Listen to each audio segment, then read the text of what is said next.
good. And to let you know, Angel has a bit of a voice problem today. So what I would like you to do is open, as they say in kindergarten, open the listening ears. And the other thing that I would like you to give her, the people who were here in the first session already know this, I would like to give you to give her a quiet clap. Thank you so much. And with that, here we go. So, I'd like to first start out with what is a characteristic of a good leader?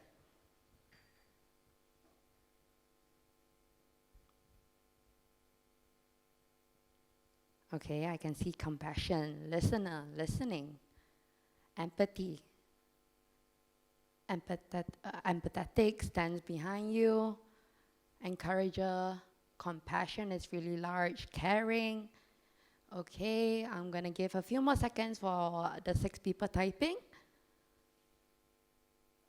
All right, and then let a few more.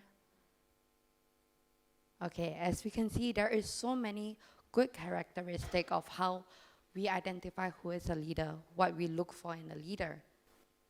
In school or when you're an adult, these are all the leaderships that you have learned. This is all the type of leadership that you have learned. But throughout learning about leadership, I categorize it in two. I categorize it either an arrogant leader or a confident leader.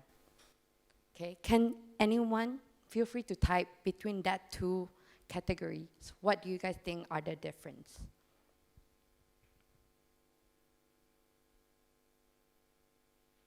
Okay, there is ego, insecurity,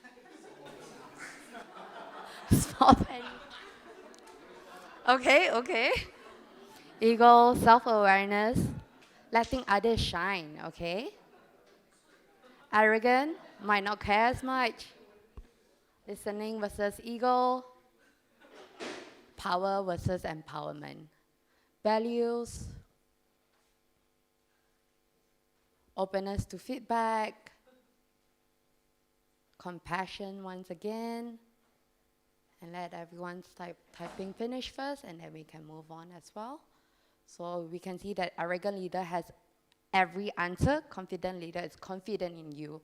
That builds you up, your confidence. Okay, that's true. That's how I interpreted it as well. Okay, I'm gonna let the 3 participants type a bit more. Okay, we can see everyone has quite a similar interpretation.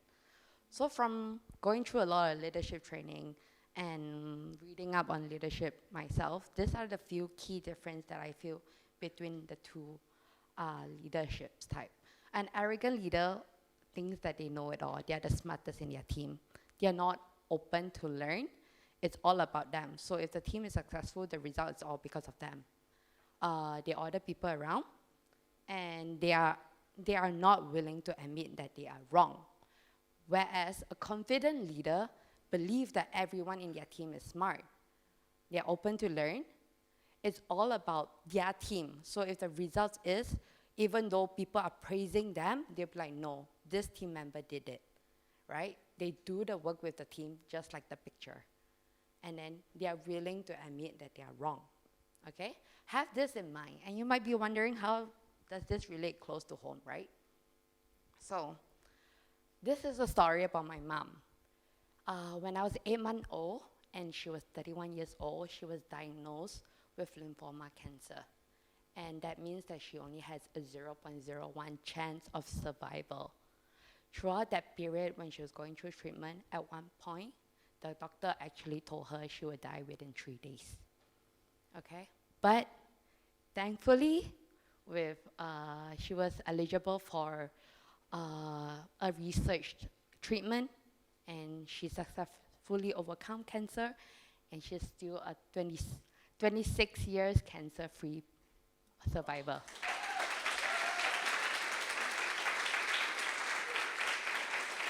But her story doesn't just end there.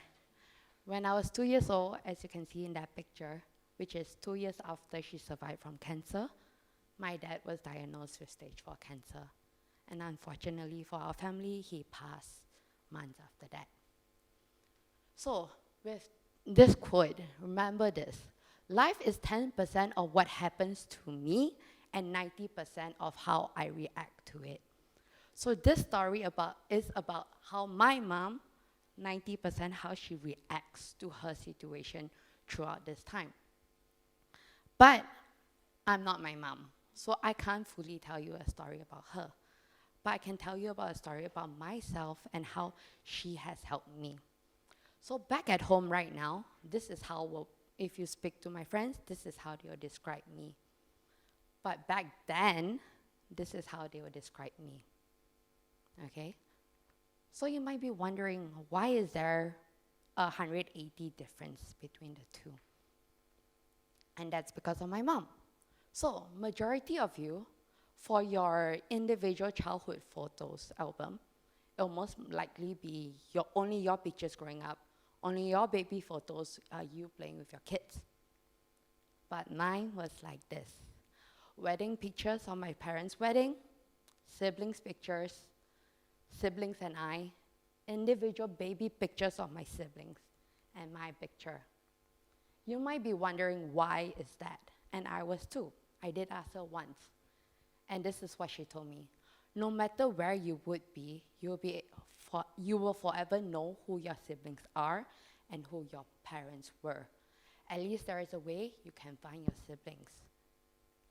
Do you know why she say your parents were? Because she has a chance of relapse, right? That means that my siblings and I had a high potential of being a separate orphan siblings. We might not have the chance to grow up together. So even that time she was struggling, she lost her husband, she had to raise her kids.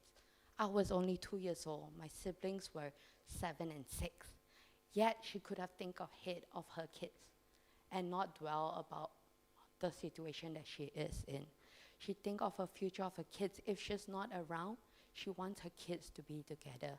And if they are separated, at least there is a way for them to find each other. That's her thinking ahead. This is her life throughout my time growing up.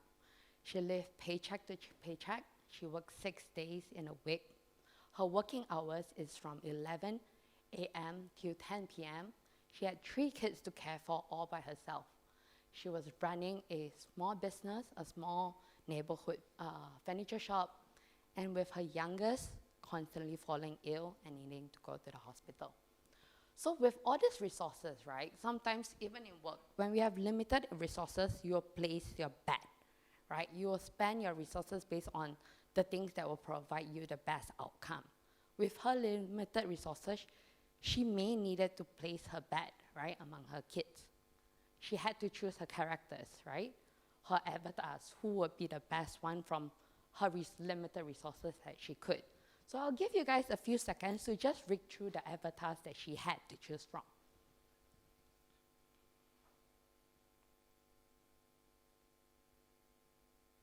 Okay, once you guys are ready, feel free to just clap, just so I know everyone's ready. Okay. But the thing is, my mom didn't place her bet. She didn't choose a character. She gave everyone an equal opportunity. So I was the girl right here. The girl that was actually told my mom that I wanted to drop out of high school. My mom, with her limited of paycheck, found the cheapest international school that she can put me through because the government system was failing me.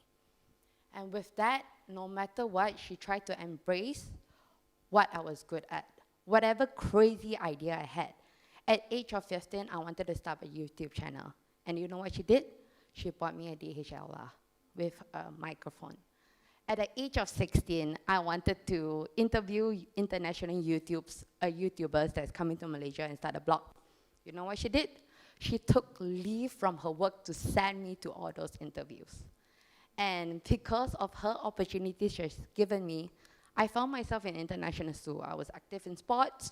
I was even being interviewed by a Filipino news channel. So because of her outcome, I became who I am today. And because she wasn't placing her bet, but she see that each one of her team member, her kids are smart. Even though people were saying her youngest would be unsuccessful, she didn't believe it.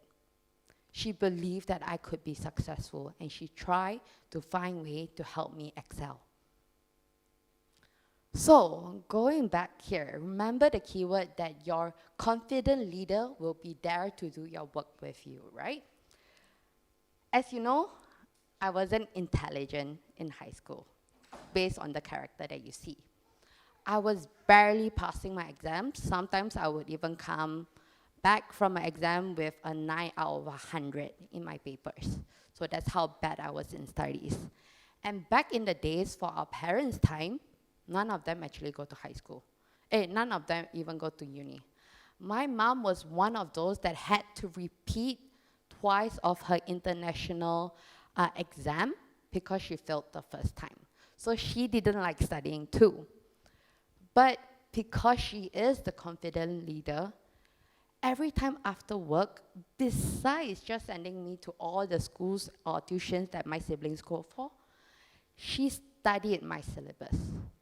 She studied my syllabus, cooked dinner for us after dinner, after work, sat me down and taught me my syllabus.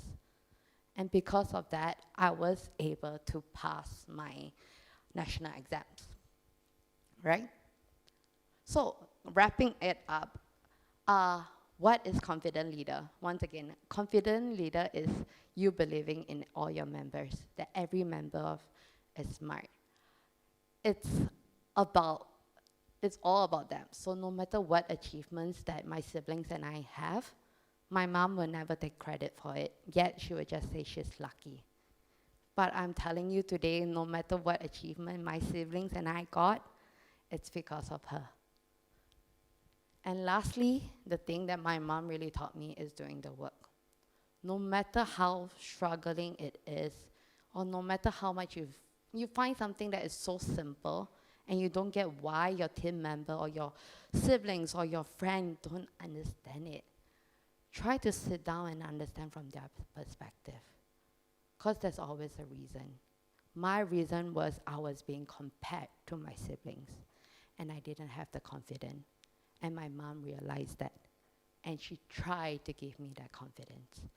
So there are many ways to bringing up your people.